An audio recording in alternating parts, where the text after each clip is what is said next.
Today we're starting a short series on the truth about tithing in the Bible. Part 1 looks at where tithing comes from and what it meant in the Old Testament. The first place we see tithing in the Bible is in Genesis chapter 14. Abram, who would later be called Abraham, gave a tenth of his war spoils to Melchizedek, the priest of God Most High. This was a one-time gift. It wasn't a command, a law, or a regular practice. It was voluntary.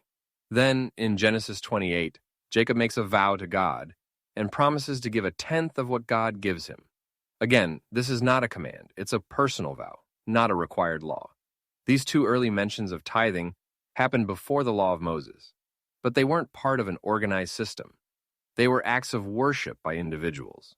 The actual law of tithing starts much later when God gives his laws to Israel after the Exodus. Under the law of Moses, tithing became mandatory. And it wasn't just one tithe. There were actually 3 types of tithes commanded in the Old Testament. First, the Levitical tithe. This tithe was 10% of the people's agricultural produce, including grain, wine, oil, and livestock. It was given to the Levites, who served in the tabernacle and later the temple. The Levites didn't own land like the other tribes, so the tithe was how they were provided for. You can read about this in Numbers chapter 18.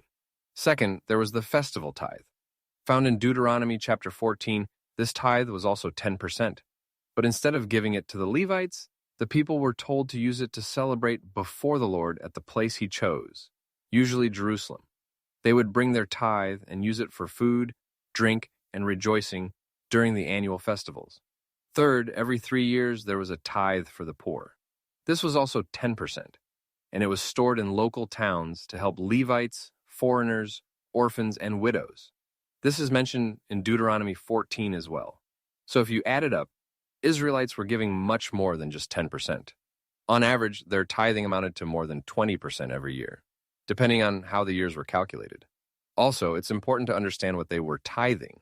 It wasn't money. It was crops, livestock, and products from the land. Tithing was agricultural. It was directly connected to the land of Israel and God's covenant with them. Tithing was never a universal command for every nation or every person. It was for Israel, under the law, with a functioning temple and Levitical priesthood. This system was very detailed. It supported the temple, the priests, the people in need, and the religious celebrations of the whole nation. If you enjoyed this video, be sure to like and subscribe.